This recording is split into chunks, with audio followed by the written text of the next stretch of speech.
Okay, let's keep discussing the cost flow assumption for periodic inventory system under the cost flow assumption FIFO, first in, first out.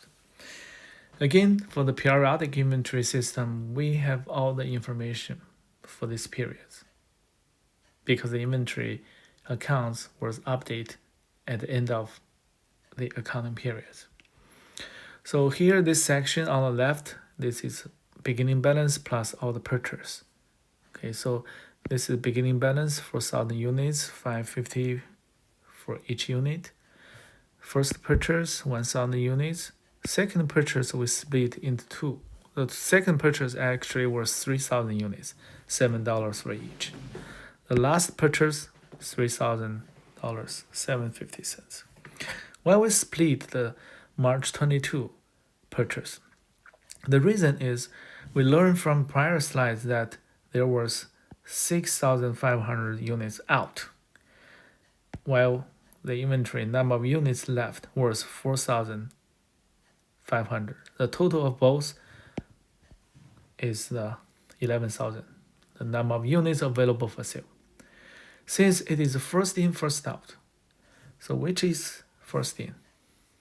It's first 1,000 units, first in. Then, because there are 6,500 out, 4,000 is not enough. So then the next is January 17th. After this one, again, 5,000 is still not enough. We still need 1,500 units more. Yeah, so this is from the second purchase, which is $7 per unit.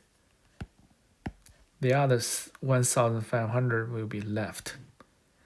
The last purchase for sure it will be left. Okay, so and we multiply the cost for each unit, which result in the cost of goods sold for each batch.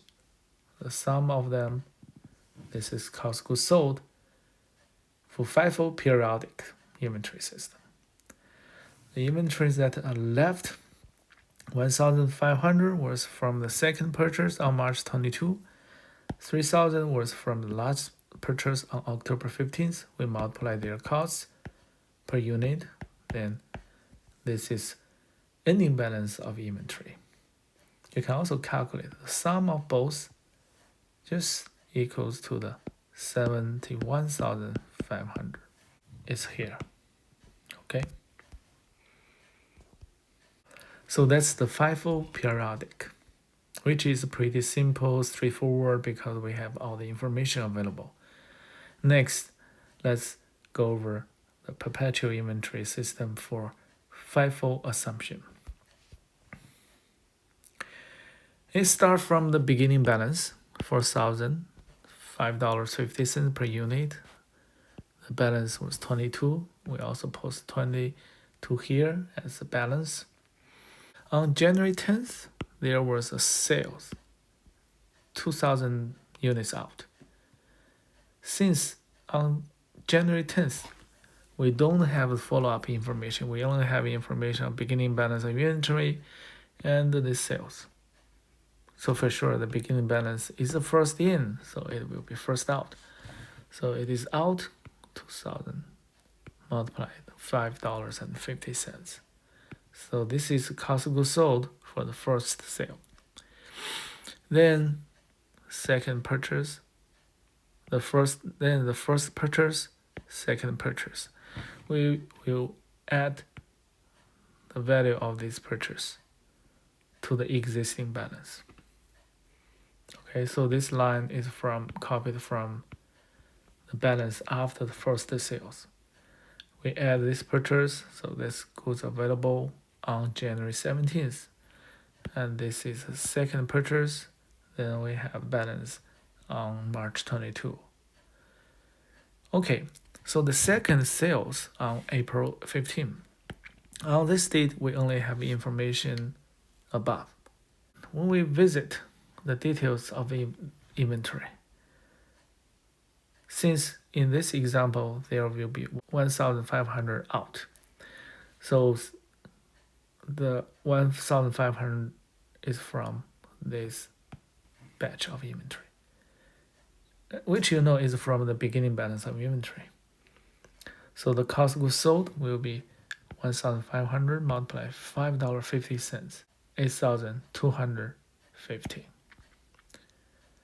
Okay, the first sales is 11,000. After this sales, the first batch of inventory reduced by 1,500, 500 units left. Okay.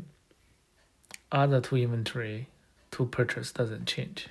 So now the balance of inventory reduced to 29,750, which is a result from $38,000 subtracting the value of inventory that are sold.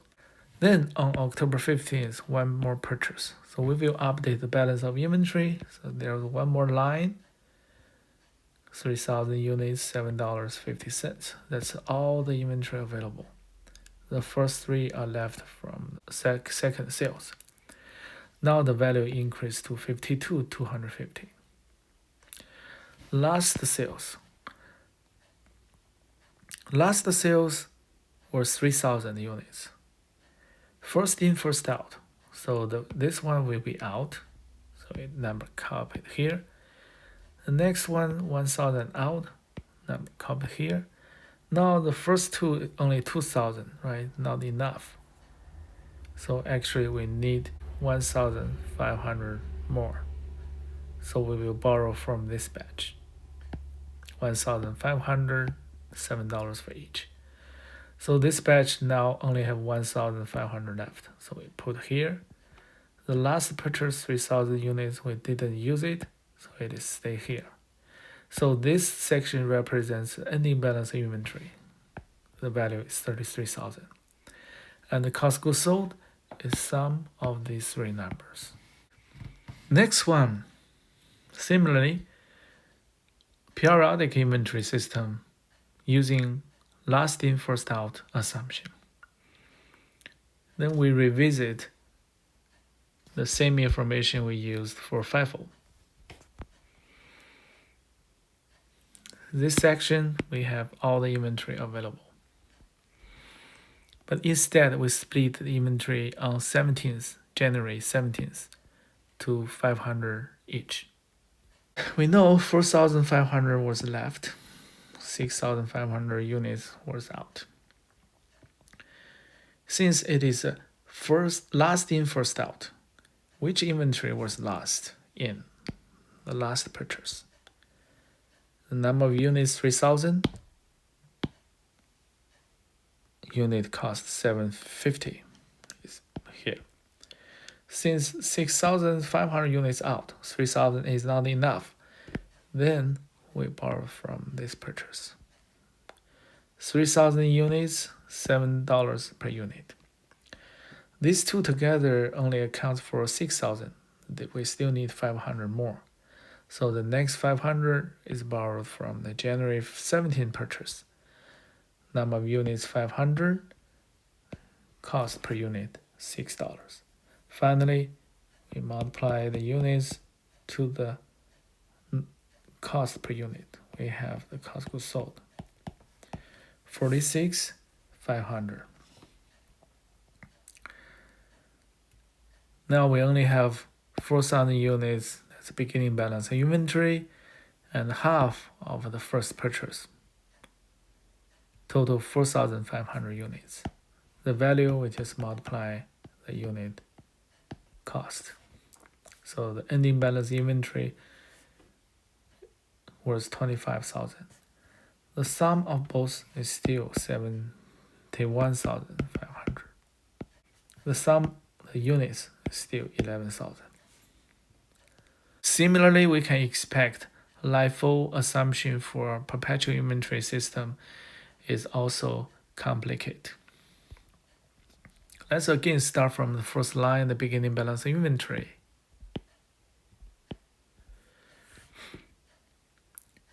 The balance is also copied to here. The first sales, 2,000. On January 10th, we don't have the follow-up purchase and sales. Okay, no, we don't know that. and we only have the beginning balance inventory, which is a first in, also last in, because this is only inventory available. So the 2000 out, 2000 sold are considered from the beginning balance inventory. So it is 2000 multiplied $5.50, value 11,000. So the difference between these two result in a balance 11. Okay, next purchase. Next to purchase. 1,000 units, 3,000 units. Okay, so we update the value, the balance of inventory. 1,000 units. This 2,000 is from the prior balance. The second purchase we put here.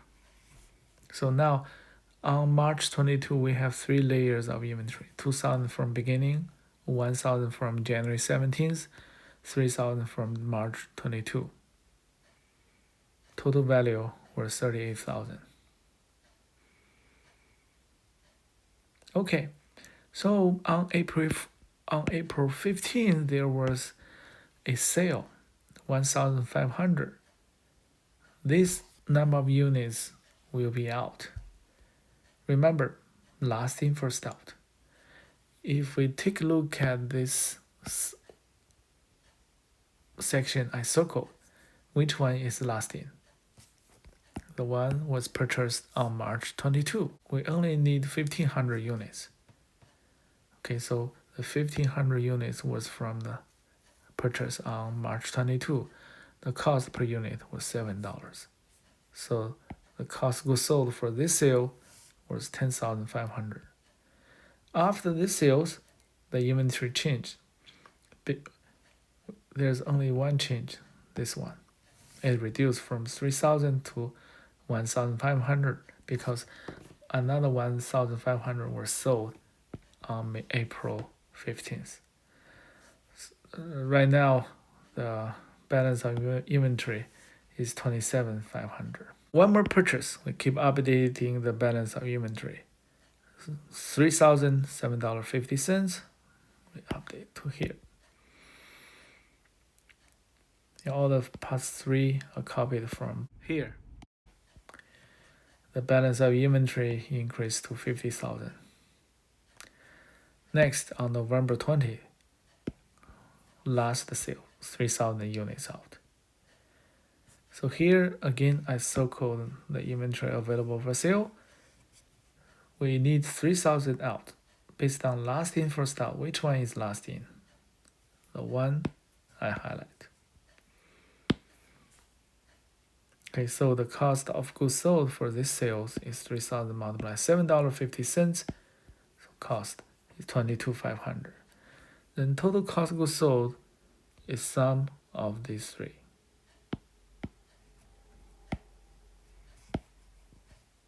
Finally, result in 44,000. And after this sales, this inventory is gone. There's only this 3 left, which is just copied from here. 2,000 units from the beginning balance inventory, 1,000 from the first purchase, 1,500 from the second purchase. The total value was 27,500. Again, the sum of these two still 71,500. Okay, so that's all the 3 different cost flow assumptions under 2 different inventory systems, perpetual and periodic. We find these 3 different assumptions will result in different cost of goods sold and ending balance of inventory. And also, the inventory system matters, periodic and the perpetual inventory system.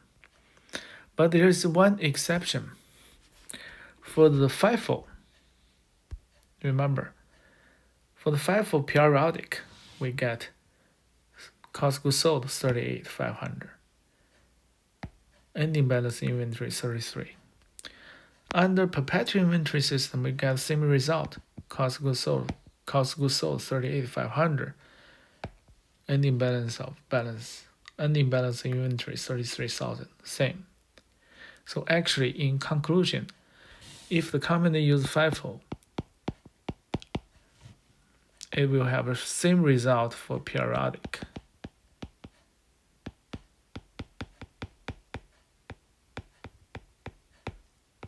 as perpetual. So the inventory system doesn't matter, okay, under FIFO assumption.